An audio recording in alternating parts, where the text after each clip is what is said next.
If you have doing a TEDx talk on your list, you're not going to want to miss our Summit Speakers Reunion Roundtable happening live on Tuesday, June 21st.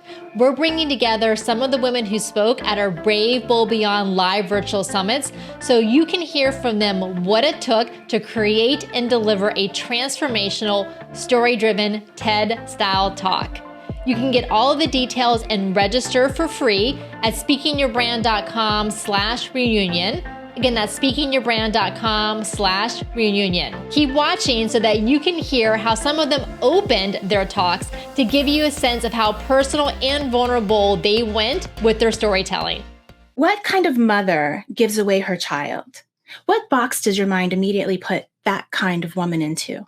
Do you think that she deserves to have more children? 14 years ago, I was in labor with my second daughter. God had given me a baby girl, and I was so excited to meet her. But this wasn't a normal birth. When she made her entrance into the world, it was eerily quiet. You could cut the stillness with a knife. Floppy, lifeless baby, no newborn cries, and then shrill tones from the doctor as she called the NICU. My first question was, "What's wrong with my baby?" "Oh, it's okay, Mama. She's just taking a little extra time. We're going to call the NICU for some help." Fake reassurance. I'm a licensed psychotherapist. I do body language and tone for a living. I know when someone's lying to me. At least that's what I tell my clients. But even in the midst of giving birth, despite the reassuring words from the doctors, I knew instantly something's wrong with my baby.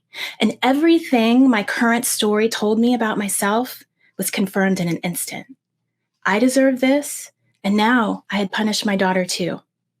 I was immediately taken back 15 years when I was a 16-year-old girl in labor with my first daughter. I don't know how I came to work with kids with learning disabilities for a living. I didn't have any learning challenges as a child. In fact, I thrived in school. It was the only place where life made sense. But I knew from a very young age that this was not the case for everyone. I would watch my classmates struggle, parents and teachers get mad and frustrated.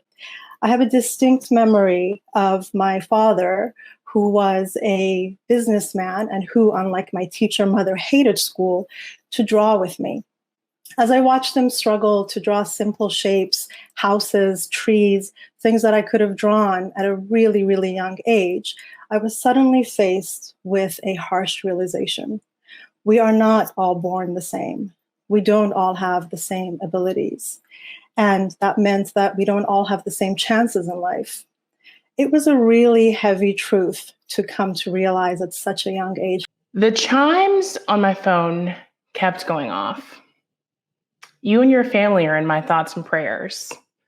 I'm sorry this country sucks. I hope this pain leads us to a better love of others. My family and I are trying to do better. These were just a few of the sentiments I received via text from friends and former colleagues in late May 2020. Their words were kind, and you would have thought that upon seeing them and reading them, I would have felt loved and supported. But the truth was, I was livid. I was livid because it took the public murder of a Black man for them to acknowledge for the very first time that we lived in two separate worlds. I was livid because I worried that these kind sentiments might only be for me and not for the Black stranger that they would see walking down the street. I was livid because after all of this time and all of the progress that this country has seen, the same issues persisted, and they too often persisted at the expense of Black men and women. When I was 8 years old, I witnessed my drug-addicted father attempt to murder my mother in front of me. And I made the 911 call that would not only go on to incarcerate him, but to begin my mother's journey as a single mother to 5 kids. This was the night that I learned leadership lessons that I will never forget. Today, I am a quote-unquote leader because of my profession as a sales leadership executive, where for the past 12 years, I have led sales teams across the nation. You're a leader as well, regardless of your title. But I don't blame you if that leaves you with more questions than answers. The truth will set you free, but first it will piss you off. And of course, I love that because one of the questions we ask our clients when they're thinking about their thought leadership message is, what pisses you off? What ticks you off? What gets you fired up? So I would love for you to answer in the chat right now. What ticks you off? What's something that you get on your soapbox about and you're just ready to rant and rave about it because you know things can be better, things can be different, things can be better for more people. Register today at speakingyourbrand.com/reunion to hear from these speakers and more on creating a story-driven TED-style talk. See you there.